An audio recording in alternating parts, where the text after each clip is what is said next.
Buenas tardes. Hoy veremos el uso y cuidado de las dotaciones y elementos de protección personal. La dotación es la ropa de trabajo que se va a emplear y vamos a ver primero la de operaciones de campo. Vamos a tener unas camisas Oxford o de jean, un camiuso de algodón, pantalones de jean y chaleco con reflectivos. El chaleco será rojo. Es posible también emplear capas impermeables en caso de lluvia. Las dotaciones son elementos de protección personal, puesto que también sirven para proteger de algunos peligros o riesgos, pero los EPPs no son dotaciones. El cuidado que se debe tener con estas prendas es el lavado frecuente.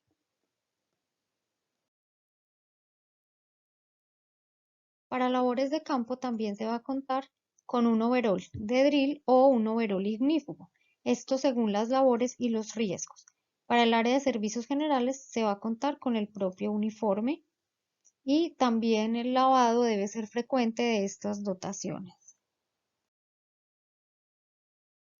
La dotación incluye zapatos de trabajo. Para campo vamos a contar con botas de seguridad, botas de caucho que también pueden ser empleadas por servicios generales y zapatos antideslizantes específicos para servicios generales. El cuidado de estos zapatos debe ser obviamente mantenerlos limpios y usar talco. Como protección para la cabeza vamos a contar con unos cascos, que serán de tipo 2 y clase E con barbuquejo. El cuidado con estos es que hay que mantenerlos limpios, ¿cierto? Se deben limpiar o asear con un trapo húmedo, agua y un jabón muy suave. No se deben golpear, no se deben rociar con químicos, no se deben perforar ni rayar con cortopunzantes y se deben inspeccionar diariamente que no tengan manchas de colores. Para la protección de ojos vamos a contar con dos tipos de gafas de seguridad, unas oscuras y unas transparentes que nos van a servir para exteriores o interiores respectivamente. El cuidado es muy similar al del casco, no se deben tocar con las manos o guantes contaminados, se deben almacenar en una bolsa y en un locker o maleta, lavarse con un agua y jabón muy suave y limpiar con un paño de microfibra. Tampoco se deben golpear, rocear con químicos o perforar. Para la protección auditiva vamos a contar con tapaoídos de dos tipos, tapaoídos de copa y tapaoídos de inserción. Ambos deben ser con un nivel de atenuación de 23 decibeles al ruido. El cuidado es muy similar al que ya vimos del casco, se pueden marcar por fuera, pero debe ser con un marcador indeleble. Para la protección respiratoria vamos a contar con diferentes tipos de tapabocas, que incluyen tapabocas para polvos, tapabocas N95 o FFP2, que son para exposición a productos químicos, máscara de media cara con cartuchos para gases y vapores, y también en caso de trabajo en espacios confinados es posible contar con un equipo de respiración autocontenida con máscara de cara completa. Estos equipos especializados deben entrenarse cuando reciben la capacitación específica para las personas que ingresan a estos trabajos. El cuidado con estos elementos es similar a los anteriores que hemos visto, pero adicionalmente no se deben utilizar más del tiempo definido en la ficha técnica, por eso se deben leer antes de su uso y mantenerlos almacenados en la bolsa y en el locker, lavar y reusar en el caso de que sea posible. En el caso de los cartuchos, por ejemplo, para que no se contaminen hay que mantenerlos siempre empacados cuando no se estén utilizando. En protección para las manos vamos a contar con tres tipos diferentes de guantes. Un guante de nylon con palma de nitrilo con resistencia química, un guante de nitrilo desechable y un guante de caucho para manipulación de productos químicos y servicios generales. Los cuidados de los guantes, pues obviamente hay que mantenerlos limpios, usar un talco por dentro, limpiar con paños húmedos la parte externa, leer las recomendaciones de las etiquetas y las fichas técnicas o del empaque y solicitar el reemplazo por daño o deterioro o pérdida.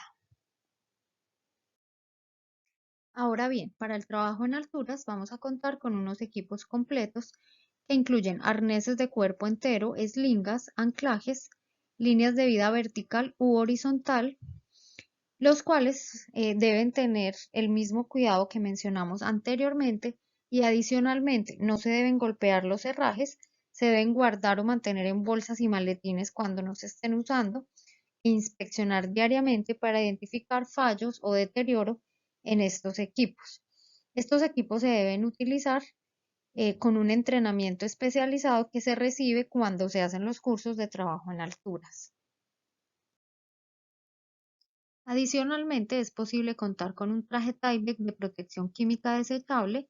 En algunos casos, este traje debe ser protegido de perforaciones o rasgaduras porque en este caso se reduciría su nivel de protección. Para servicios generales, adicionalmente, se va a contar con una cofia que puede ser desechable o no. Cuando no es desechable, se debe lavar periódicamente. Y el delantal de caucho debe tener los mismos cuidados que mencionamos anteriormente para el casco o las gafas. El uso y cuidado de los elementos de protección personal. Entonces, lo primero es que son personales e intransferibles, es decir, que no se deben prestar, se deben utilizar de acuerdo a los peligros y riesgos de las actividades que se están realizando, se deben leer las fichas técnicas de cada uno, se deben usar de acuerdo al propósito, modo y tiempo adecuados, es decir, para lo que fueron diseñados, del modo en que fueron diseñados y durante el tiempo necesario. También hay que tener en cuenta su cuidado y limpieza, el almacenamiento adecuado y no venderlos ni cambiarlos. La inspección, reporte y reposición de los EPPs. Se deben inspeccionar todos los días antes de su uso. Se deben reportar daños, deterioro o pérdidas al jefe inmediato o al vigía de SST. No se deben utilizar nunca en mal estado y se debe presentar el EPP dañado para su reposición. Ahora veremos la disposición final de los EPPs. Aquellos que están dañados o deteriorados deben ir a la caneca negra de los desechos que no son reciclables y tampoco son orgánicos. Si están contaminados con productos químicos, deben ir en la caneca roja y se van a manejar como residuos peligrosos.